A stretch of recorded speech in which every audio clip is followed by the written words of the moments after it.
Welcome to learning tube channel. जो लोग भी वीडियो देखते हैं वो लोग टेस्ट ज़रूर दीजिएगा, क्योंकि जितना आप ज़्यादा टेस्ट दीजिएगा उतना ज़्यादा आपका जो कॉन्फिडेंस होगा वो ज़्यादा आपका इम्प्रूव होगा।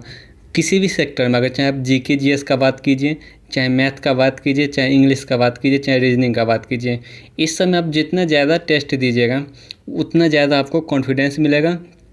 और इसमें आपको बाउंडेशन भी नहीं है कि हाँ इतना बजे टाइम, जब टाइम आपको मिले 6:30 बजे से पहले, 6:30 बजे इवनिंग से पहले जब टाइम मिले आप उस टेस्ट को ज़रूर अटेंड कीजिएगा। हर संडे को टेस्ट लिया जाता है, हर संडे को आप लोग उस टेस्ट को ज़रूर अटेंड कीजिएगा। आज के टेस्ट का जितना भी क्वेश्चन है सभी क्वेश्चन को हम लोग डिटेल से देखेंगे। और इसमें जो पहला क्वेश्चन सिंप्लीफिकेशन का है, इसमें 2 - 1/3 इंटू 2 - 3/5, जब आप इसको सॉल्व कीजिएगा तब कहीं ना कहीं एक पैटर्न बन जाएगा। देखते हो किस तरह का पैटर्न बन रहा है। अगर हम इसको सॉल्व करते हैं तो 2 - 1/3 यानी 3 दूनी 6 में से गया तो 5/3 हो जाएगा मल्टीप्लाई। अगर इसको हम सॉल्व करेंगे तो 5 × 10, अब में से 3 गया 7/5 हो जाएगा। फिर अगर आप इसको सॉल्व करते हैं तो 5 × 7 = 14 में से 5 गया 9/7 हो जाएगा। और इसी तरह जाते जाते ये कहाँ तक जाएगा। अगर आप इसको सॉल्व करते हैं तो 9 × 18 यानी 1998 - 997 करेंगे तो कितना आ जाएगा 1001/999 हो जाएगा। इसको कैलकुलेशन करने पे तो आपको कोई ना कोई पैटर्न फॉलो मिल रहा है। ये 5 से ये 5 कट जाएगा, ये 7 से ये 7 कट जाएगा, सेम उसी तरह ये 9 से आगे कहीं 9 कट जाएगा। फिर यहाँ पे जो संख्या रहेगा उससे ये कट जाएगा, और इसको काटने के लिए यहाँ पे कोई संख्या मौजूद नहीं है, और इसको काटने के लिए, इस 3 को काटने के लिए इसके पीछे कोई संख्या नहीं है। तो इसका मतलब यहाँ पे 1001 बच जाएगा, और यहाँ पे कितना बच जाएगा 3 बच जाएगा। यानी इस सवाल का जो आंसर होगा 1001/3, ऑप्शन नंबर सी इसका करेक्ट आंसर हो जाएगा। अब नेक्स्ट सवाल देखते हैं। 9 सेंटीमीटर ऊंचाई और 18 सेंटीमीटर व्यास का ठोस शंकु 9 सेंटीमीटर त्रिज्या वाले एक ठोस लकड़ी के गोले से काटकर बनाया जाता है, तो नष्ट की गई लकड़ी का कितने प्रतिशत है। देखिए, एक ठोस गोला से, ये गोला था, इससे हम लोग एक शंकु बनाए, ठीक है। इस ठोस गोला से एक शंकु निकालें, तो शंकु अगर हम इस ठोस गोला से निकालेंगे तो कहीं ना कहीं ये वाला सब जो पार्ट है वो तो नष्ट होगा ही। तो ये नष्ट होने का प्रतिशत पूछ रहा है कि कितना जो पार्ट है वो नष्ट हो गया। तो जब भी हम एक दूसरे सामान में परिवर्तन करते हैं तब हम वहाँ पे आयतन देखते हैं। और एक चीज़ और बताते हैं, हम यहाँ नष्ट किए गए लकड़ी का प्रतिशत निकालना है। तो प्रतिशत या तो आप अनुपातिक वैल्यू से निकालिए या फिर रियल वैल्यू से निकालिए, दोनों में आपको आंसर सेम आएगा। तो हम क्या करते हैं, यहाँ पे अनुपातिक निकाल लेते हैं, दोनों का सबसे पहले हम आयतन ले लेते हैं। ये लकड़ी का जो गोला था, लकड़ी का गोला, इसका आयतन क्या हो जाएगा 4/3 πr³, और लकड़ी का जो त्रिज्या था वो 9 सेंटीमीटर त्रिज्या दिया गया था। तो इसका मतलब 9 का क्यूब कितना हो जाएगा 9 × 9 × 9, ये लकड़ी का आयतन आ गया लकड़ी का।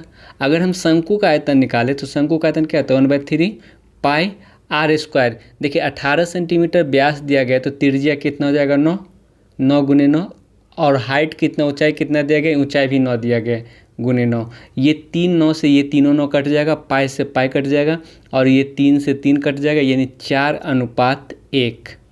यानी जो लकड़ी का और शंकु का जो आयतन आया, गोला का और शंकु का, वो क्या आ गया 4:1 आ गया। अब एक चीज़ बताइए, ये पूरा गोला 4 आयतन का था और इससे हम 1 आयतन का ही शंकु निकालें तो 3 आयतन बर्बाद हो गया ना 4 में × 100, यानी 4 से कितना बार में कटेगा 25 बार में, 25 को 3 से गुना करेंगे तो 75% जो लकड़ी है वो बर्बाद हो गया। बर्बाद का प्रतिशत निकालना है। तो ये यहाँ पे जो सबसे मेन ये था कि अनुपात से, प्रतिशत जब भी निकालना है या तो आप अनुपात वाला वैल्यू लीजिए चाहे रियल वैल्यू लीजिए, बात बराबर ही आएगा, आंसर सेम ही आएगा। तो इसीलिए सबसे पहले हम क्या किए, गोला का आयतन और ये शंकु का आयतन जब हम निकाले तो इसका दोनों का आयतन का अनुपात 4:1 आ गया। इसका मतलब गोला का आयतन 4 था तो हम उससे एक ही आयतन का शंकु निकाल पाए, तो बाकी 3 आयतन बर्बाद हो गया।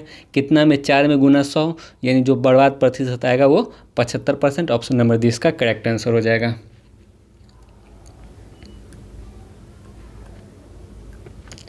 अब नेक्स्ट सवाल देखते हैं। जैसे इसमें कुछ नहीं, बस इसमें आपको कॉमन लेना है। अगर आप कॉमन सही से ले पाते हैं तो इस सवाल को सही से आप सॉल्व कर पाइएगा।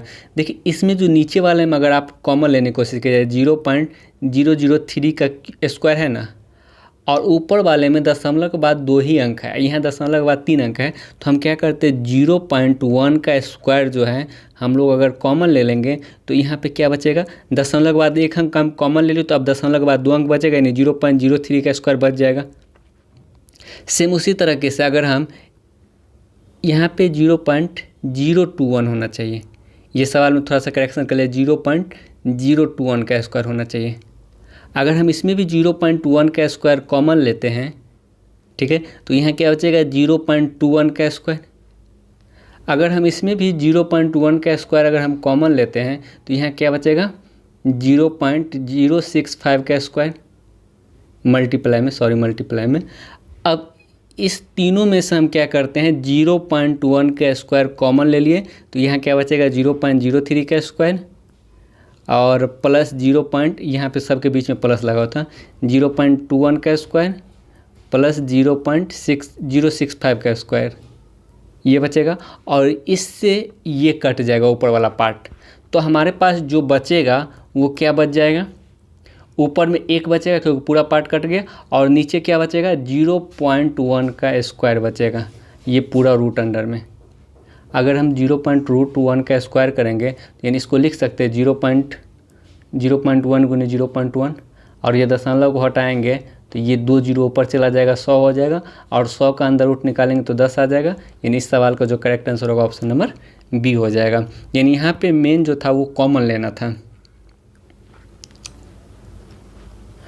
अब नेक्स्ट सवाल देखते हैं, इसमें हमें मौसा निकालना यानी SCF निकालना, और SCF कौन होता है जो सब में कॉमन होगा वही SCF होगा। जैसे ये सवाल देखें, तीनों को हम पहले लिख लेते हैं 6x² into x minus y into x square plus XY plus y square. पहला दिया गया पहला संख्या, दूसरा संख्या है 18xy² into x minus y का square into x minus y, ठीक है। और तीसरा जो संख्या है 12xy, नीचे x माइनस वाई का होल क्यूब क्या होता है x minus y into x square plus y square plus XY, ये x माइनस वाई का होल क्यूब लिख सकते हैं।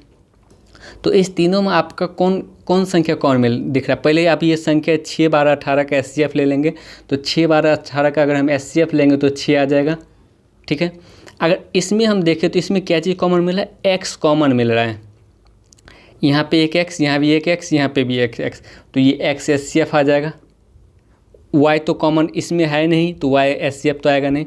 और यहाँ तीनों देखें तो x minus y, x minus y, x minus y common मिल रहा है, यानी x माइनस वाई भी SCF आ जाएगा। और कोई चीज़ कॉमन मिल रहा है, नहीं मिल रहा है, यानी इसका जो SCF आएगा 6x into x minus y, यानी ऑप्शन नंबर 20 का करेक्ट आंसर हो जाएगा। तो पहले क्या करना है, संख्या का SCF निकाल लेना, जो संख्या दिया रहेगा तीनों में उस संख्या का SCF निकालने के बाद क्या करना है, जो बाकी बच जाएगा उसका SCF निकाल लेना है। अब नेक्स्ट सवाल देखते हैं, A और B दो परीक्षा कक्षा हैं। यदि A से 10 विद्यार्थी को कक्षा B में भेजा जाता है, प्रत्येक कक्षा में विद्यार्थी की संख्या समान हो जाती है। देखिए इस तरह का सवाल जब भी आए उसको क्या करना, ऑप्शन बेस्ड बनाना है।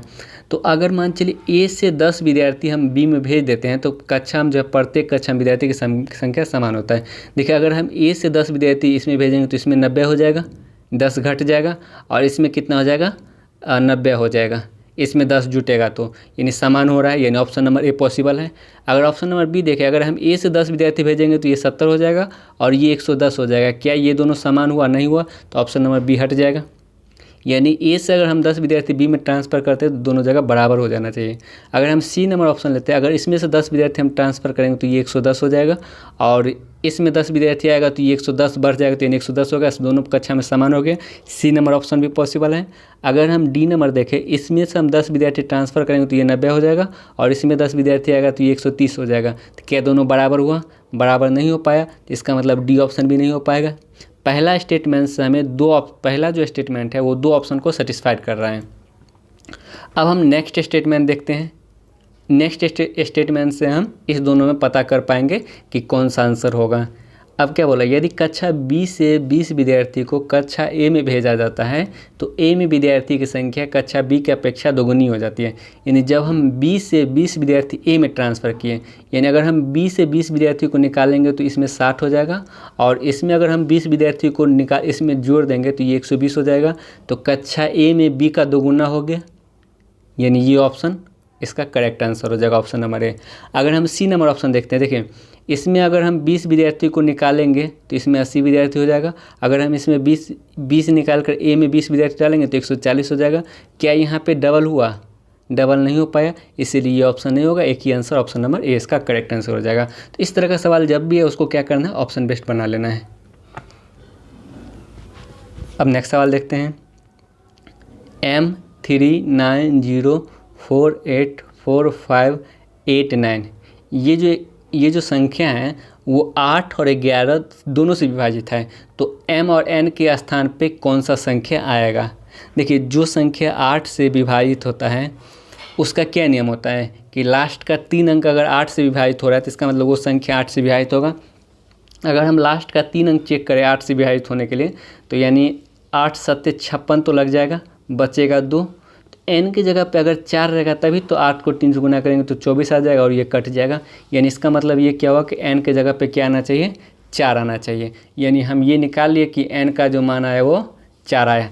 n का मान 4 दो ऑप्शन में दिया गया, यानी ये दोनों ऑप्शन तो ख़त्म हो जाएगा। n का मान 4 दो ऑप्शन में दिया गया है। अगर n का मान 4 एक ही ऑप्शन में रहता तो हम लोग डायरेक्ट इसका आंसर टिक आउट कर सकते थे, लेकिन n का मान 4 दो जगह दिया गया, तो यानी इस सवाल को हमें और भी सॉल्व करना पड़ेगा। n के मान जब 4 आ गया तो इसका मतलब यहाँ पर हम 4 रख देते हैं। अब हम चेक करते हैं 11 का डिविजिबिलिटी का नियम। तो सबसे पहले एक एक अंक छोड़ कर जोड़ते हैं, यानी 5 4 9 8 17, फिर 17 3 20, यानी विषम स्थानों के अंकों का योग 20 आ गया। अगर हम सम स्थान के अंकों का योग देखें तो 8 4 12, 4 16, 9 25 प्लस m, यानी इसका क्या आ गया 25 प्लस m आ गया। 11 से विभाज्यता का क्या नियम है कि दोनों का जो अंतर होता है वो या तो 0 होना चाहिए या तो 11 का मल्टीपल होना चाहिए। ठीक है, तो अगर इस दोनों का अंतर 0 तो हो नहीं सकता है, क्योंकि ये 25 प्लस m ज़्यादा है और ये 20 कम है, तो अंतर कभी भी 0 नहीं हो सकता है। इस दोनों का अंतर 11 हम लोग कर सकते हैं। अगर इस दोनों का अंतर हम लोग 11 करेंगे, 25 प्लस m और 20 का अंतर अगर हम 11 करेंगे तो कितना आ जाएगा, m plus 5 is equal to ये -20 अब प्लस 25 11, तो m इज इक्वल टू कितना हो जाएगा 6, यानी m 6 और n 4 आ गए थे। m 6 आ गया ना और n 4 आ गया था, तो ऑप्शन नंबर सी इसका करेक्ट आंसर हो जाएगा। यानी ये सवाल हम लोग CGL का जो प्रीवियस ईयर का प्रैक्टिस कर रहे हैं उसके हर एक शिफ्ट में आपको इस तरह का सवाल देखने को मिलता होगा। अब नेक्स्ट सवाल देखते हैं। 15 मीटर एक चिकने खंभे पर एक बंदर पहले 1 मिनट में 5 मीटर चढ़ता है, दूसरे मिनट में 3 मीटर नीचे फिसल जाता है। तो बताए खंभे के शीर्ष पर पहुंचने में बंदर का कितना समय लगेगा। देखिए इस तरह का सवाल हम लोग कैसे बनाते हैं उसको देख लेते हैं। जैसे खंभा पूरा कितना मीटर का है, 15 मीटर का है, 15 मीटर खंभा। बंदर क्या करता है, 1 मिनट में 5 मीटर चढ़ता है, फिर अगला 1 मिनट में वो 3 मीटर फिसल जाता है। तो इसका मतलब क्या हुआ कि 2 मिनट में बंदर कितना फीट चढ़ रहा है, 2 मीटर चढ़ रहा है। 2 मिनट में, ये मिनट है और ये मीटर है, यानी 2 मिनट में बंदर कितना मीटर चढ़ रहा है, 2 मीटर चढ़ रहा है। तो तो ये अब ये नहीं करना 2 मिनट में 2 मीटर चढ़ा है तो 15 मीटर चढ़ने में कितना समय लेगा, इस ऐसे नहीं बनाना है। पहले क्या करना है, ये 1 मिनट में 5 मीटर चढ़ता है ना, तो 15 में से आप 5 घटा दीजिएगा, ये 5 मीटर को बचा कर रखना है ताकि अगला मिनट में हम लोग उसको डायरेक्ट चढ़ा सकें। ये 5 मीटर को बचा के रखेंगे तो इसका मतलब 10 मीटर इधर पहले हम दिए पता कर लेते हैं कि 10 मीटर वो कितना मिनट में चढ़ेगा। जब 2 मीटर 2 मिनट में, तो 10 मीटर 10 मिनट में चढ़ेगा। 2 मीटर जब 2 मिनट में, तो यानी 2 का 5 गुना 10 होता है, तो यहाँ भी 10 मीटर 10 मिनट में चढ़ेगा। 10 मीटर चढ़ गया और अगला 1 मिनट में वो 5 मीटर और चढ़ जाएगा, यानी 15 मीटर चढ़ जाएगा कितना देर में, 11 मिनट में। 11 मिनट में 15 मीटर। अगला 1 मिनट में अगर 5 मीटर चढ़ जाएगा तो फिर वो फिसलेगा नहीं, क्योंकि वो तो पहुँच गया शीर्ष पे। तो इसीलिए जो 1 मिनट में जितना चढ़ता है ना, वो दूरी को बचा के रखना है। तो हम ये पता कर लिए 5 मीटर दूरी को बचा के रखेंगे, तो इसका मतलब 10 मीटर दूरी कितना देर में चढ़ता है वो निकालिए। 10 मीटर दूरी कितना देर में चढ़ रहा है, 10 मिनट में चढ़ रहा है। तो अगला 1 मिनट में 5 मीटर और चढ़ जाएगा, यानी 15 मिनट की दूरी 11 मिनट में चढ़ेगा। ऑप्शन नंबर डी इसका करेक्ट आंसर हो जाएगा। अब नेक्स्ट सवाल देखते हैं।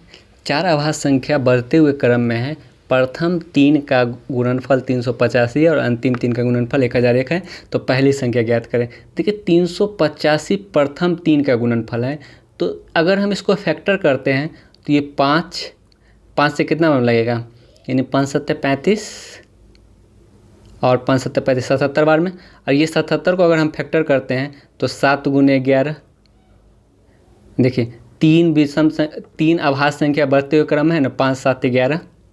तो हमें सबसे पहली संख्या पूछ रहे हैं, तो पहली संख्या क्या हो जाएगा, 5 हो जाएगा। ऑप्शन नंबर ए इसका करेक्ट आंसर हो जाएगा।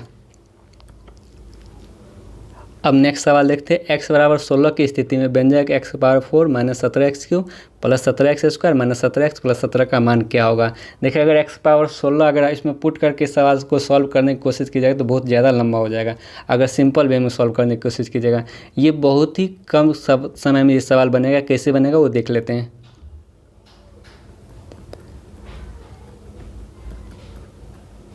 देखिए ये जो 17 है इसको हम लिख सकते हैं 16 प्लस 1, 16 प्लस 1 लिख सकते हैं 17 को। अब जब x जो है वो 16 के बराबर है तो ये 16 को हम लोग x लिख सकते हैं, 16 का x। अब ये 17x और प्लस x, इसका कैलकुलेशन क्या हो जाएगा, माइनस 16x। और फिर ये 16 को हम लोग क्या लिख सकते हैं, काट के x लिख सकते हैं, क्योंकि x जो है वो 16 के बराबर है। अगर हम इस 16 को काट कर x लिखेंगे तो x गुने x ये माइनस x² आ जाएगा। अब ये माइनस x² आया। अब फिर हम नया टर्म बना लेते हैं ताकि समझने में सुविधा हो। x पावर 4 माइनस 17x³ और प्लस 17x² और माइनस x², यानी प्लस 16x² हो गया, प्लस 16x²। अब देखिए ये 16 को हम लोग काट के क्या लिख सकते हैं, x लिख सकते हैं ना, क्योंकि x जो 16 के बराबर है तो 16 भी x के बराबर हो जाएगा। और इसका जो कैलकुलेशन होगा x गुने x² यानी x³ हो जाएगा। अब देखिए यानी अब क्या आ गया, x पावर 4 माइनस 17x³ अब प्लस x³ यानी माइनस 16x³। और ये 16 को हम लोग क्या लिख सकते हैं, x लिख सकते हैं। तो यानी x power 4 minus x power 4 ये हो जाएगा x गुने x³ x पावर 4, और ये दोनों कट जाएगा। और यहाँ मेरे पास इस पूरे का यहाँ से पूरे पहले का कैलकुलेशन 0 आ गया और इधर 1 बचा हुआ था, यानी इस सवाल का जो करेक्ट आंसर होगा ऑप्शन नंबर बी हो जाएगा।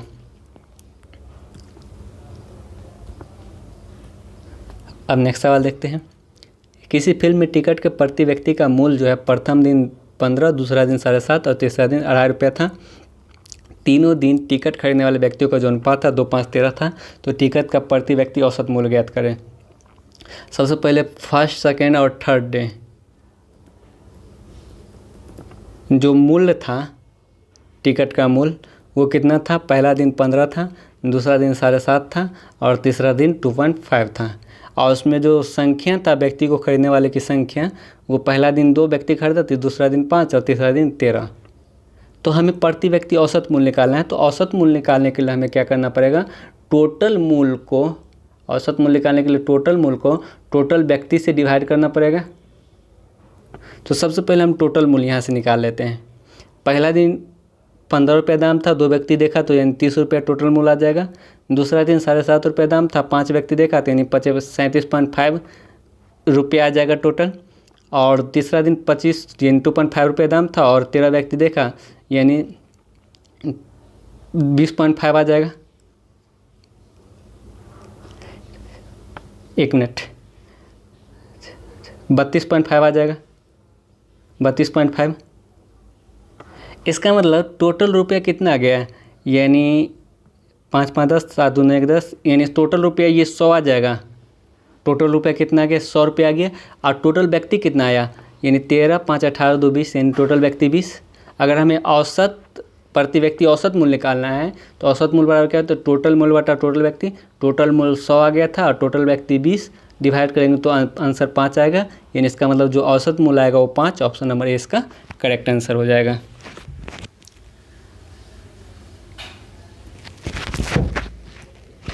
अब नेक्स्ट सवाल देखते हैं।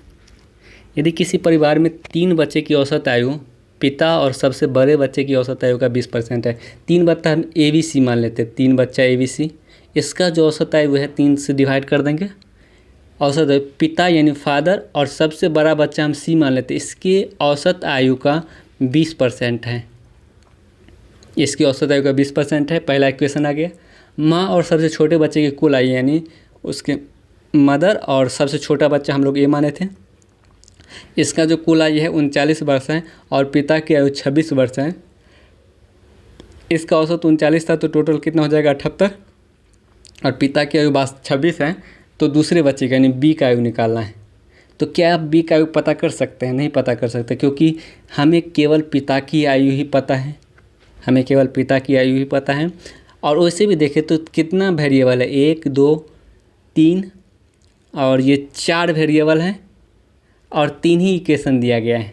4 वेरिएबल और 3 ही इक्वेशन नहीं पता कर सकते। नहीं, 4 में 5 वेरिएबल हैं, यानी ABC 3 वेरिएबल, एक फादर 4 वेरिएबल और एक मदर 5 वेरिएबल और 3 ही इक्वेशन दिया गया है। तो हम इसके बारे में नहीं पता कर सकते, यानी निर्धारित नहीं किया जा सकता है। इसका राइट आंसर होगा यानी 5 वेरिएबल अगर हैं, 5 वेरिएबल है तो 5 इक्वेशन होना चाहिए। 3 वेरिएबल है तो 3 इक्वेशन, 2 वेरिएबल है तो 2 इक्वेशन होना चाहिए, तभी आप उस सवाल को सॉल्व कर पाइएगा। नेक्स्ट सवाल देखते हैं। एक परचून विक्रेता द्वारा बेचे गए गेहूं में 10% गेहूं निम्न स्तर का है। 150 किलोग्राम गेहूं में अच्छे किस्म के गेहूं की कितनी मात्रा मिलानी चाहिए ताकि नए मिश्रण में निम्न स्तर का गेहूं की जो मात्रा है वो 5% हो जाए। देखिए 150 kg में बोला जा रहा है, तो 150 kg में 10% कितना होता है 15, 10% यानी 15 kg निम्न स्तर का होगा। तो बाकी जो 135 kg बचा वो अच्छा स्तर का होगा, क्योंकि 10% गेहूं ही ना निम्न स्तर का है, तो बाकी जो 135 बचा वो अच्छा स्तर का होगा। अब बोला इसमें हम कितना गेहूं की मात्रा मिला दें, अच्छा स्तर का हम लोग कितना गेहूं मिला दें। हम मान लेते हैं कि अच्छा स्तर का x kg गेहूं मिला दिए, तब जो निम्न स्तर का मात्रा हो गया वो 5% हो गया, बाकी जो 95% बचा वो अच्छा स्तर का हो गया। यानी निम्न स्तर के सामने निम्न स्तर का प्रतिशत लिखेंगे और अच्छा स्तर के सामने अच्छा स्तर का प्रतिशत लिखेंगे। यानी 5 से अगर हम काटेंगे तो 19 बार में, यानी 19 को 15 से गुना करेंगे 135 प्लस x इजिकल टू 19 को 15 से गुना करेंगे 1995 9 19 9 28 285, तो x इजिकल टू कितना हो जाएगा 285 माइनस 135 यानी 150 kg मिलाना पड़ेगा। ऑप्शन नंबर डी इसका करेक्ट आंसर हो जाएगा। अब नेक्स्ट सवाल ट्रिग्नोमेट्री से है। इसमें साइन 17 का जो मान दिया गया x अपॉन वाई दिया गया, तो सेक 17 माइनस साइन 73 दिया है। तो सबसे पहले आप इसको बना लीजिए, एक ट्रायंगल बना लेते हैं। इसमें ये 90 डिग्री हो गया और ये 17 डिग्री हो गया, तो त्रिभुज के तीनों कोणों का योग 180 होता है, यानी ये 90 ये 17, तो बाकी जो 73 डिग्री बचेगा ये कोण हो जाएगा। और साइन 17 का जो मान दिया गया है, साइन 17 का वो x अपॉन वाई दिया गया है। तो साइन थीटा बराबर क्या होता है p/h, यानी एंगल 17 डिग्री को हम माने तो 17 डिग्री के सामने वाला p होता है, p का मान x दिया गया है, और 90 डिग्री के सामने वाला कर्ण होता है, तो यानी इसका मान y दिया गया x अपॉन वाई। तो हम यहाँ से आधार निकाल लें, यानी आधार बराबर क्या होता है कर्ण स्क्वायर माइनस लंब स्क्वायर यानी y square minus x square. ठीक है, इस डाटा का प्रयोग करके हमें क्या निकालना है, सेक 17 माइनस साइन 73। तो सेक थीटा बराबर क्या होता है h/b। तो ये 17 डिग्री के लिए हाइपोटेनियस ये हो जाएगा y, और b क्या हो जाएगा बेस ये हो जाएगा under root y square minus x square minus sine 73। यानी ये 73 डिग्री को अगर हम एंगल मानेंगे तो 73 डिग्री के सामने वाला परपेंडिकुलर हो जाएगा, 73 डिग्री जिसके साथ लगा रहेगा वो बेस हो जाएगा, और 90 डिग्री के सामने वाला हाइपोटेनियस हो जाएगा। और साइन थीटा बराबर क्या होता है p/h, और ये 73 डिग्री के लिए जो p है वो ये हो जाएगा y square minus x square, और h कितना हो जाएगा, ये h के बदले में y हो जाएगा। यहाँ से हम लोग कैलकुलेशन करके सवाल को सॉल्व कर सकते हैं। यानी इसका जो एलसीएम आएगा y square minus x square into y, और ये y इससे मल्टीप्लाई होगा तो वाई स्क्वायर, और ये दोनों रूट मल्टीप्लाई हो तो रूट हट जाएगा, तो -y² और माइनस माइनस प्लस x² आ जाएगा, तो y² कट जाएगा, जो सवाल का आंसर आ गया x² अपॉन यानी y into √y² minus x², यानी इस सवाल का जो करेक्ट आंसर होगा ऑप्शन नंबर डी हो जाएगा। अब नेक्स्ट सवाल देखते हैं। जब चीनी के मूल्य में 32% का वृद्धि होती है तो एक परिवार ने खपत में इस प्रकार की कमी की कि पहले के खर्च में सिर्फ 10% की वृद्धि हुई। देखिए, उस परिवार का खर्च का अगर हम बात करें, खर्च में कितना का वृद्धि हुआ, केवल 10% का, यानी पहले खर्च अगर 100 था तो अब खर्च उसका 110 हो गया। पहले अगर खर्च 100 था तो अब जो है उसका खर्च 110 हो गया। और खपत में कितना, मूल्य में कितना का वृद्धि हुआ, अगर हम मूल्य का बात करें तो मूल्य में कितना का वृद्धि हुआ, 32%। पहले मूल्य 100 था तो अब कितना हो गया, 132 हो गया मूल्य। ठीक है, तो क्या चीज़ पूछ रहे हैं, तो नई मासिक खपत निकाले, यानी 30 kg चीनी पहले खपत होती थी तो नई मासिक खपत निकालें। देखिए, अगर हम खर्च का बात करें तो खर्च किस पे डिपेंड करता है, मूल्य गुने मात्रा, मूल्य गुने मात्रा। यानी कि अगर मान चलिए मूल्य 4 रुपये है और हम 5 kg खर्च कर रहे हैं तो इसका मतलब टोटल मेरा खर्च 20 kg हो जाएगा। यानी जो खर्च किस पे डिपेंड करता है, मूल्य गुने मात्रा पे। अगर हम मात्रा निकालना है, अगर हमें मात्रा निकालना है तो हम क्या करेंगे, ये मूल्य को काट के नीचे ले आएंगे। यानी अगर हमें मात्रा निकालना रहेगा तो हम क्या करेंगे, खर्च को मूल्य से भाग दे देंगे। तो उसी तरह से अगर हमें मात्रा निकालना है यहाँ पे कि पहले कितना मात्रा खर्च होता था और अब कितना हो रहा है, अगर ये मात्रा में निकालना है तो खर्च को हम लोग मूल्य से डिवाइड कर देंगे। और इसको डिवाइड करेंगे तो 1 आ जाएगा अनुपात। अगर हम इसको डिवाइड करेंगे 110/132, यानी 22 से ये 5 बार में, 22 से ये 6 बार में, यानी अगर 6 इधर आएगा तो 6:5 मात्रा का अनुपात आ जाएगा।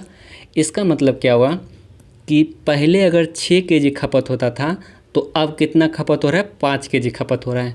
और यहाँ पे बताया गया कि पहले जो है वो 30 kg खपत होती थी, यानी अनुपात में 6 का वैल्यू जब 30 दिया गया है तो 1 का वैल्यू कितना हो जाएगा, 5।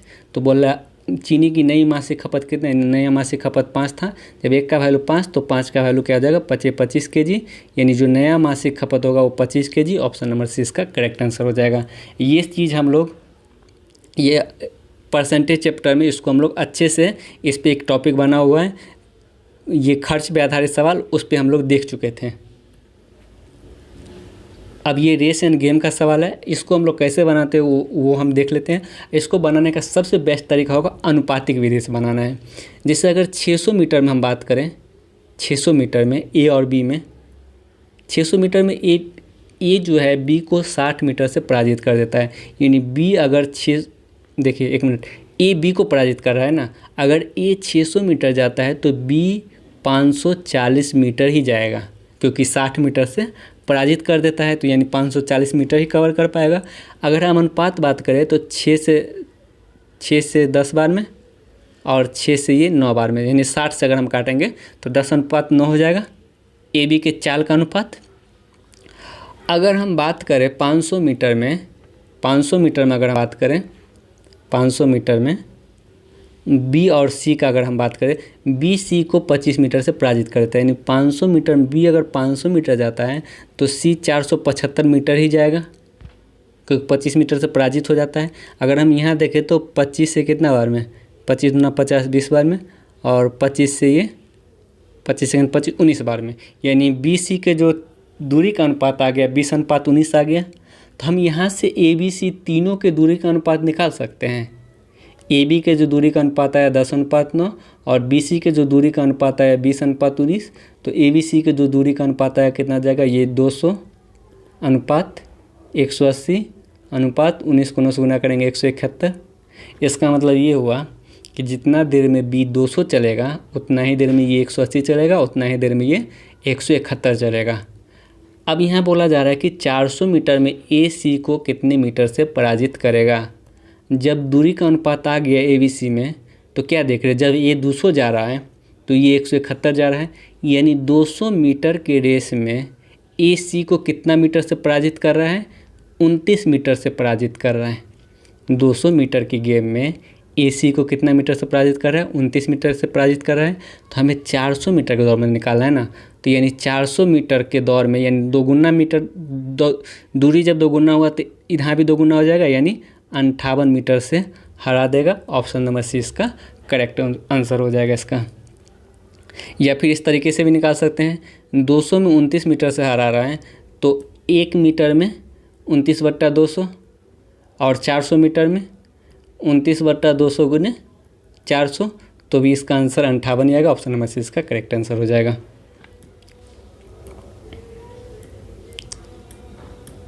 अब नेक्स्ट सवाल देखते हैं। एक हीरे का मूल्य उसके भार के अनुक्रमानुपाती है।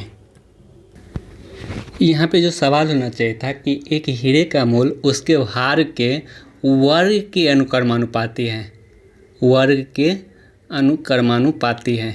सवाल कुछ इस तरह से होना चाहिए था, ठीक है। यानी वर्ग के अनुक्रमानुपाती, इसका मतलब ये हुआ कि अगर हीरा का भार 1 kg है तो इसका जो इसका हीरा का भार अगर 1 kg है तो इसका जो मूल्य होगा वो 1 रुपया हो जाएगा। अगर हीरा का भार 2 kg है तो इसका जो मूल्य हो जाएगा वो 4 रुपया हो जाएगा। यानी जो मूल्य है वो भार के वर्ग के अनुक्रमानुपाती है। अगर हीरा का भार 5 kg है तो उसका जो मूल्य होगा वो 25 रुपया हो जाएगा। भार के वर्ग के अनुक्रमानुपाती है, कुछ इस तरह से सवाल होना चाहिए था। हीरा 4 भागों में विभाजित किया जाता है जिनके भारों का अनुपात 1, 2, 3, 4 था। यानी हीरा को क्या किया, 4 भागों में विभाजित कर दिया गया। पहला का भार 1 है, उस दूसरा का भार 2 है, तीसरा का भार 3 है और चौथा का भाग 4 है, भार 4 है। अगर इसको हम 4 भाग में नहीं विभाजित करते तो इसका मतलब ये कंबाइंड रूप से कितना kg का होता, यानी 4, 3, 7, 2, 9, 1, 10 kg का होता अगर हम इसको विभाजित नहीं करते, ठीक है। तो विभाजित होने के बाद हीरे का जो कुल मूल्य है वो 1,40,000 रुपया हो जाता है, यानी 1.4 लाख हो जाता है। लिख सकते हैं इसको 1.4 लाख, क्योंकि हमें यहाँ पे सारा आंसर लाख में निकालना है तो इसको हम लिख सकते हैं 1.4 लाख। तो हीरे का प्रारंभिक मूल्य ज्ञात करें। देखें, सबसे पहले अगर हम हीरे का जब हम 4 भाग में विभाजित किए, 1, 2, 3, 4 के भाग में विभाजित किए तो इसका मूल्य कितना हो जाएगा। इसका मूल्य 1 रुपया, इसका मूल्य इसका 4 रुपये और इसका मूल्य 9 रुपये और इसका मूल्य 16 रुपया। क्योंकि जो मूल्य होता है वो भार के वर्ग के अनुक्रमानुपाती होता है, यानी भार का स्क्वायर हो जाता है। इसका मतलब टोटल जो मूल्य है वो कितना हो जाएगा, 4, 1, 5, 9, 5, 14, 16, 30। टोटल जो मूल्य है 30 रुपया आ गया यहाँ पे। अगर ये विभाजित नहीं होता तो इसका टोटल मूल्य कितना हो जाएगा, 10 kg का सामान था तो 100 रुपया इसका मूल्य हो जाता। अगर विभाजित नहीं होता तो विभाजित होने के बाद मूल्य 1,40,000 यानी 1.4 लाख है, यानी 30 रुपया का जो वैल्यू है 1.4 दिया गया है। तो 1 रुपया का जो वैल्यू होगा वो कितना होगा, 1.4/30। तो हमें ये प्रारंभिक मूल्य ज्ञात करना है ना। तो प्रारंभिक मूल्य कितना है, 100 रुपया। तो 100 रुपया का वैल्यू निकालना, यानी 100 से गुना कर देंगे। 1 0 से 1 0 कट, ये हट जाएगा दशमलव, 1 0 से 1 0 हट जाएगा, यानी 14/3। अगर हम 3 चौका 12 और 3 सत्ते 21, यानी 4.7 लाख ये अप्रॉक्स वैल्यू आया। 4.7 लाख इसका right answer option number D होगा। ये पूरे नहीं कट रहा है, अप्रॉक्स में 4.7 लाख जा रहा है। अब नेक्स्ट सवाल देखते हैं। किसी गोष्ठी के आरंभ में महिला प्रतिभागी और पुरुष प्रतिभागी की संख्या का अनुपात 3:1 है, यानी फीमेल और मेल का जो अनुपात है वो कितना है, 3x अनुपात x, ठीक है। महिला प्रतिभागी और पुरुष प्रतिभागी की संख्या का अनुपात, ठीक है। चाय पीने के दौरान 16 पुरुष प्रतिभागी गोष्ठी से चले जाते हैं। अगर मेल में 16 चला जाता है और 6 अतिरिक्त महिला प्रतिभागी आ जाते हैं, यानी 6 महिला आ जाती हैं, इस प्रकार पुरुष और महिला प्रतिभागी का जो अनुपात होता है 2:1 हो जाता है। यानी पुरुष और महिला का अनुपात 2:1 हो जाता है। तो हम ऊपर तो फीमेल लिखे थे ना, तो यानी महिला और पुरुष का अनुपात 1:2 होगा। इस प्रकार पुरुष और महिला प्रतिभागी की संख्या का अनुपात 2:1 हो जाता है, यानी मेल और फीमेल का अनुपात 2:1, तो फीमेल और मेल का अनुपात 1:2 हो जाएगा। अगर हम इसको क्रॉस मल्टीप्लिकेशन करें तो 6x + 12 = x - 16। तो यहाँ से 5x बराबर कितना हो जाएगा, 1 मिनट। यहाँ पे सवाल में गलती करें, महिला प्रतिभागी, ये जो मेल और फीमेल का अनुपात है यही गलती कर दिया गया है। यहाँ पे सवाल में ही गलती किया है, यानी जो यहाँ पे उल्टा कर दीजिए, इसको महिला को बाद में कर दीजिए, पुरुष को पहले कर दीजिए। यानी मेल और फीमेल का जो अनुपात है वो कितना है, 3x अनुपात x है। मेल और फीमेल का जो अनुपात है वो 3x अनुपात x है। अगर 16 पुरुष चला गया तो 16 इसमें से माइनस कर देंगे, और 6 महिला शामिल हो गए तो 6 इसमें ऐड कर देंगे, तब जो पुरुष और महिला का अनुपात होता है वो हो जाता है 2:1 हो जाता है। अब हम यहाँ से क्रॉस मल्टीप्लिकेशन करके एक्स का वैल्यू निकाल लेंगे। ये सवाल में ही उल्टा लिख दिया गया था, पहले पुरुष होना चाहिए बाद में महिला होना चाहिए। तो यानी 3x - 16 = 2x + 12, यानी इधर आएगा x बराबर कितना हो जाएगा, 16 12 28, यानी x बराबर 28। तो हमें क्या निकालना है, गोष्ठी के आरंभ में कुल कितने प्रतिभागी थे, तो कितना प्रतिभागी था टोटल, 3x + x यानी 4x। जब x बराबर 28 तो 4x बराबर कितना हो जाएगा, 28 × 4 यानी 112। इस सवाल का correct answer option number A हो जाएगा। अब नेक्स्ट सवाल देखते हैं। यदि किसी वस्तु के विक्रय मूल्य में 162 रुपये की वृद्धि होती है तो 19% हानि की जगह पे 17% लाभ होता है। अगर आप क्रय मूल्य 100 मानते हैं, 19% हानि हुआ इसका मतलब विक्रय मूल्य 81 रुपये हो जाता है। अगर 17% लाभ हुआ तो इसका मतलब विक्रय मूल्य 170 हो जाता है। तो विक्रय मूल्य में कितना का वृद्धि हो गया, यानी 36 का वृद्धि हुआ विक्रय मूल्य में, और यहाँ पे बोला जा रहा है विक्रय मूल्य में 162 का वृद्धि हो रहा है। यानी ये 36 का वैल्यू 162, तो एक का वैल्यू कितना हो जाएगा, 162/36। तो 100 का वैल्यू कितना हो जाएगा, 162/36 × 100, यानी 18 से 2 बार में, 18 से 9 बार में, और 2 से ये 50 बार में, यानी 50 × 9 450। यानी इस सवाल का जो करेक्ट आंसर होगा ऑप्शन नंबर बी 450 हो जाएगा। अब नेक्स्ट सवाल देखते हैं। 50 रुपये प्रति कुर्सी की दर से 250 कुर्सियों की कुल कीमत पर 20% बट्टा और 15% बट्टे के अतिरिक्त 5% का बट्टा नगद भुगतान करने पर दिया जाता है, तो नगद भुगतान की राशि कितना हो जाएगा। जैसे 50 रुपये कुर्सी की दर से अगर 250 कुर्सी का दाम जोड़े तो इतना उसका कीमत हो जाएगा। 20% बट्टा मिलता है तो इसका मतलब 80% हमें कीमत चुकाना पड़ेगा, और 80% का शॉर्ट फॉर्म 4/5 होता है। अगर 15% का बट्टा मिलता है इसका मतलब हमें 85% कीमत चुकाना पड़ेगा, और 85% का शॉर्ट फॉर्म 19/20 होता है। लेकिन हम नगद भुगतान करते तो 5% और बट्टा मिल जाता, तो 17/20 हो जाएगा। ये 85% मतलब 17/20। अगर हम 5% बट्टा नगद भुगतान करने में 5% और बट्टा मिलता है तो इसका मतलब 95% कीमत चुकाना पड़ेगा, और 95% का जो शॉर्ट फॉर्म होता है 19/20 हो जाता है। तो ये 00 से ये 2 0 कैंसिल हो जाएगा, ये 5 से ये 5 कैंसिल, 2 दूनी 4 कैंसिल। जो मेरे सवाल का आंसर आएगा 25 × 17 × 19, 25 × 17 × 19।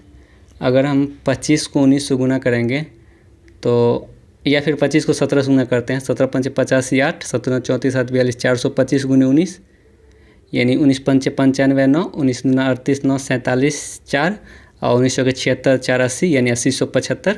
ऑप्शन नंबर इसका करेक्ट आंसर हो जाएगा। अब नेक्स्ट सवाल देखते हैं। एक दुकानदार ने एक टीवी सेट को 17,940 में बेचा। यदि वो 8% का बट्टा देकर 19.6% का लाभ कमाता है, यदि कोई बट्टा नहीं दिया जाए तो दुकानदार का लाभ प्रतिशत क्या होगा। देखिए, अगर इसको बेसिक से बनाएगा तो कहीं ना कहीं ये टाइम कंज्यूमिंग, बहुत ज़्यादा टाइम कंज्यूम करेगा। तो इसको क्या करेंगे, हम इस स्टेटमेंट का यूज नहीं करेंगे। यहाँ पे अगर देखिए, अगर आप 8% का बट्टा दे रहे हैं तो इसका मतलब जब आप 92% में बेच रहे हैं, 92% में, तब विक्रय मूल्य आपका कितना हो जा रहा है, 19.6% का लाभ हो रहा है। तो इसका मतलब तब विक्रय मूल्य 119.6 हो जाएगा। जब आप 8% का बट्टा दे रहे हैं, यानी 92% जब आप बेच रहे हैं, तो आपका लाभ कितना हो रहा है, 119.6% का 19.6% का लाभ हो रहा है। इसका मतलब विक्रय मूल्य 119.6 हो जाएगा। जब आप, इसका मतलब जब 92% का वैल्यू 119.6, तो 1% का वैल्यू 119.6/92। तो यदि कोई बट्टा नहीं देंगे, यानी आप जब 100% पे सामान को बेचेंगे, कोई बट्टा नहीं देकर 100%, तब विक्रय मूल्य कितना हो जाएगा, 119.6/92 × 100, यानी ये दशमलव हटाएंगे तो 1 0 कैंसिल हो जाएगा, और ये 92 से एक बार में 2 3 6, यानी 13 बार में कट जाएगा, यानी 13 × 130, यानी 130 रुपये आपका विक्रय मूल्य आएगा। जब 130 रुपये विक्रय मूल्य आएगा तो 30% का लाभ हो जाएगा। या ये 90 अगर इसका मान आता तो इसका मतलब 10% का हानि हो जाता है। यहाँ पे 130, यानी 100 से जितना ज़्यादा आएगा उतना मेरा लाभ होगा। तो 130 यानी 100 से 30 ज़्यादा, यानी 30% का लाभ। ऑप्शन नंबर डी इसका करेक्ट आंसर हो जाएगा। नेक्स्ट सवाल देखते हैं। साधारण ब्याज की दर से 2000 की राशि 5 वर्ष में 2620 रुपये हो जाती है। यदि ब्याज की दर 3% अधिक होती तो वो राशि कितनी हो जाएगी। देखिए, इसको सबसे शॉर्टेस्ट मेथड हम बता रहे हैं। वैसे ये सवाल CGL कल के CGL के सेट में भी हम लोग देख चुके थे। आज भी हम लोग इसका सबसे शॉर्टेस्ट मेथड बता रहे हैं कि 2000 की राशि 5 वर्ष में 2620 रुपये, जो भी दर रहा हो उससे 2620 रुपये हो जाती है। अगर हम दर को 3% अधिक करेंगे, देखिए अगर 2000 पे 3% के दर से अगर हम 5 साल का ब्याज निकालें तो टोटल ब्याज कितना हो जाएगा, 20 प्लस गुने 300 हो जाएगा। यानी अगर हम 2000 पे 3% के दर से अगर हम 5 वर्ष का ब्याज निकालते हैं तो 300 रुपये ब्याज मिलता है। इसका मतलब अगर दर 3% अधिक होगा तो हमें ब्याज 300 रुपये ज़्यादा मिलेगा। अगर ब्याज 300 रुपये ज़्यादा मिलेगा तो ये राशि कितना हो जाएगा, 2920 रुपये। ऑप्शन नंबर 20 का राइट आंसर हो जाएगा। ये सवाल ज़्यादा कुछ लंबा था नहीं, इसको हम लोग डायरेक्ट इसी तरह से बना लेंगे। हम नेक्स्ट सवाल देखते हैं। दो संकेंद्रीय वृत्तों की त्रिज्या 13 सेंटीमीटर और 8 सेंटीमीटर है। AB बड़ी वृत्त का व्यास है। BD छोटी वृत्त पर स्पर्श रेखा है जो वृत्त को D पर स्पर्श करता है, तो AD की लंबाई ज्ञात करें। इस सवाल को अच्छे से समझिएगा। पहले दो संकेंद्रीय वृत्त हैं, थोड़ा सा बड़ा सा फिगर बना लेते ताकि समझाने में सुविधा हो। एक वृत्त यानी दोनों संकेंद्रीय वृत्त हैं। अगर संकेंद्रीय वृत्त का मतलब क्या होगा, दोनों का केंद्र एक ही होगा, यानी O दोनों का केंद्र है। और AB बड़े वृत्त का व्यास है, बड़े वृत्त का व्यास AB, ये AB जो है वो बड़े वृत्त का व्यास है, ठीक है। और BD छोटी वृत्त की एक स्पर्श रेखा है, यानी BD जो है वो छोटी वृत्त की स्पर्श रेखा है, यानी ये BD छोटी वृत्त की स्पर्श रेखा है। जो वृत्त को D बिंदु पर स्पर्श करते हैं तो AD की लंबाई ज्ञात करें, यानी हमें AD ये लंबाई निकालना है, ये AD का लंबाई निकालना है। इसको अच्छे से समझिएगा। जैसे कहने का मतलब ये OB का लंबाई कितना हो जाएगा, बड़े वृत्त का त्रिज्या है और बड़े वृत्त का त्रिज्या 13 सेंटीमीटर दिया गया, यानी ये 13 हो जाएगा। और ये लंबाई कितना हो जाएगा, ये छोटे वृत्त का त्रिज्या ये 8 हो जाएगा, ये 8 हो जाएगा। अगर हम BD का बात करें, BD ये एक समकोण त्रिभुज होगा, ये 90 डिग्री, क्योंकि जो स्पर्श रेखा पे अगर हम केंद्र से स्पर्श रेखा को केंद्र से मिलाएंगे तो वहाँ पे 90 डिग्री का कोण बनता है। तो ये 90 डिग्री के सामने वाला कर्ण होता है, तो हम ये लंब निकाल लें 13 का स्क्वायर, यानी BD का जो स्क्वायर होगा वो कितना हो जाएगा, 13 का स्क्वायर माइनस 8 का स्क्वायर, यानी 13 का स्क्वायर 169 माइनस 64 यानी 105 आ जाएगा। यानी BD का जो स्क्वायर आया 105 आ गया। अब आप क्या कीजिए, एक कंस्ट्रक्शन कीजिए, यानी इसको हम लोग आगे बढ़ा देते हैं और इसको हम लोग मिला देते हैं। तो क्या ये 90 डिग्री का कोण होगा, क्योंकि अर्धवृत्त पे जो बना कोण होता है ये व्यास है, या व्यास पे जो बना कोण होता है वो 90 डिग्री होता है, ये 90 डिग्री हो जाएगा। अब एक चीज़ बताइए, ये छोटी वृत्त का स्पर्श रेखा ये, और इससे अगर हम इस पे लंब डालें तो इसको 2 बराबर भागों में बांटेगा ना। तो अगर 2 बराबर भागों में बांटे, या फिर बड़े वृत्त का जीवा है और जीवा पर हम केंद्र से लंब डालते हैं तो इसको 2 बराबर भागों में बांटते हैं, यानी BD का स्क्वायर अगर 105 आ गया तो इसको हम क्या नाम दे दें, KD दे देते हैं। तो KD का स्क्वायर भी 105 आ जाएगा, KD का स्क्वायर भी 105 आ जाएगा, यानी KD स्क्वायर। और ये 8 है तो ये 16 होगा। क्यों होगा 16, अगर हम AKB त्रिभुज का बात करें, AKB त्रिभुज का अगर हम बात करते हैं तो ये भी मध्य बिंदु पे है और ये भी मध्य बिंदु पे है, यानी इस भुजा का ये मध्य बिंदु है और BK भुजा का ये मध्य बिंदु है। तो दो भुजा के मध्य बिंदु को मिलाने वाली जो रेखा होती है वो तीसरी भुजा के समानांतर और इसका आधी होती है, यानी ये 8 है तो ये 16 हो जाएगा। अब हम ये AKD त्रिभुज में, यानी त्रिभुज AKD में ये नहीं निकाल सकते हैं AD का स्क्वायर, यानी कर्ण AD का जो स्क्वायर हो जाएगा वो क्या हो जाएगा, KD का स्क्वायर यानी 105 प्लस ये 16 का स्क्वायर 256, यानी AD का जो स्क्वायर आ जाएगा वो कितना हो जाएगा, 6 5 11 361, यानी AD बराबर जो आ जाएगा वो 19 आ जाएगा। 19 का स्क्वायर 361 होता है ना, 20 का 400, यानी 19 का AD जो है 19 आ गया। इस सवाल का जो आंसर होगा ऑप्शन नंबर 20 का करेक्ट आंसर हो जाएगा। और नेक्स्ट सवाल देखते हैं। त्रिभुज ABC में जिसका कोण B समकोण है, PQ समानांतर BC है और AC मध्य बिंदु है, यानी AC का मध्य बिंदु P है, तो हमें पीवी का लंबाई निकालना है। तो अगर ये कल का वीडियो देखे होंगे सीजीएल वाला, तो ये सवाल बहुत ईजी है। ये जो पीवी होगा ये किसके बराबर होगा, एपी और पीसी के बराबर होगा।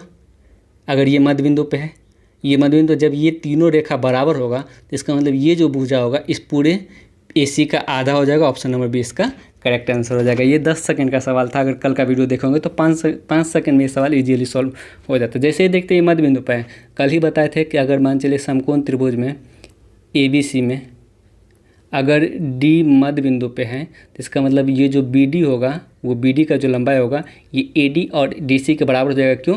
क्योंकि जो समकोण त्रिभुज का परिवृत्त होता है, परिवृत्त का जो केंद्र होता है कर्ण के मध्य बिंदु पे होता है। अगर कर्ण के मध्य बिंदु पे है तो ये और ये तीनों क्या हो जाएगा, त्रिभुज का ये वृत्त का त्रिज्या हो जाएगा। और त्रिज्या जब एक ही वृत्त का त्रिज्या तो बराबर रहेगा, तो इसीलिए जो BD होता है वो AC का आधा हो जाएगा। इसका जो करेक्ट आंसर होगा ऑप्शन नंबर बी हो जाएगा। ये चीज़ जो है वो कंफ्यूज करने के लिए दिया गया, तो उसका कोई यूज नहीं है। अब नेक्स्ट सवाल देखते हैं।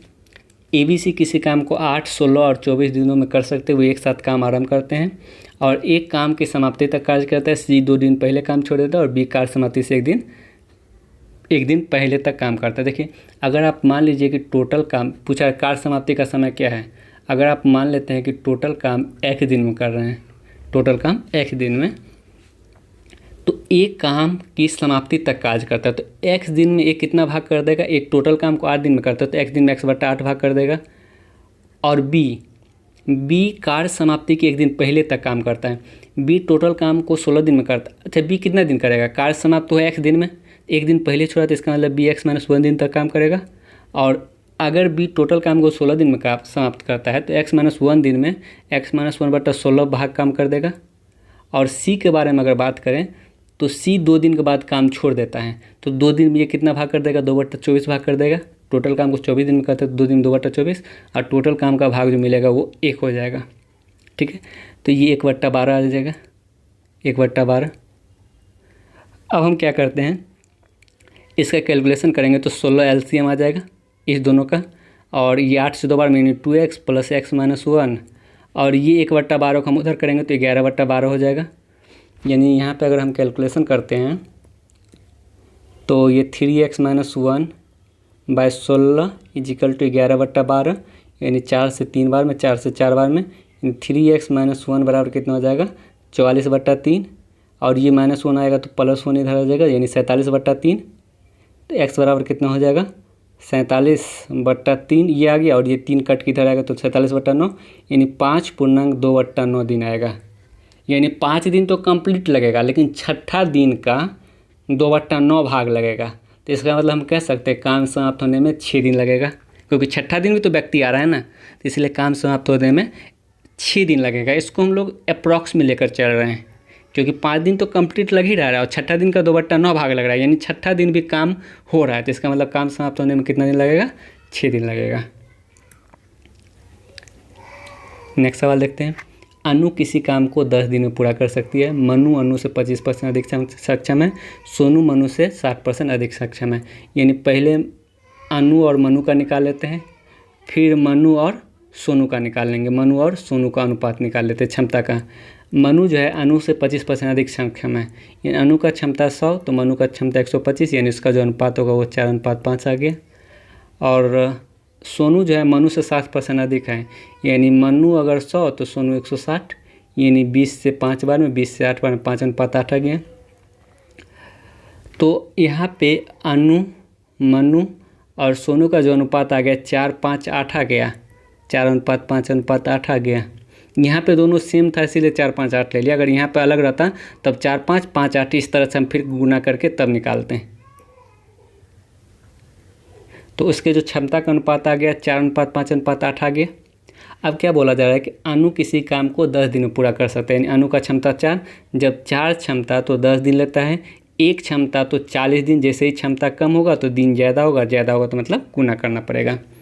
जब 1 क्षमता तो 40 दिन, तो क्या चीज़ बोला, तीनों मिल, जब तीनों मिलकर काम करेगा तो 4, 5, 9, 8, 17 क्षमता हो जाएगा। और जब 1 क्षमता तो 40 दिन, 17 क्षमता तो 40/17, यानी 17 दूना 34, 2.6/17 दिन, यानी ऑप्शन नंबर ए इसका करेक्ट आंसर हो जाएगा। तो आज का सेशन ये समाप्त होता है।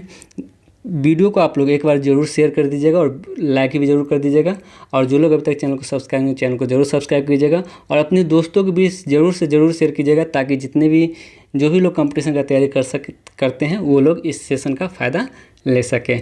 आज के लिए इतना ही। Thanks for watching. Bye bye.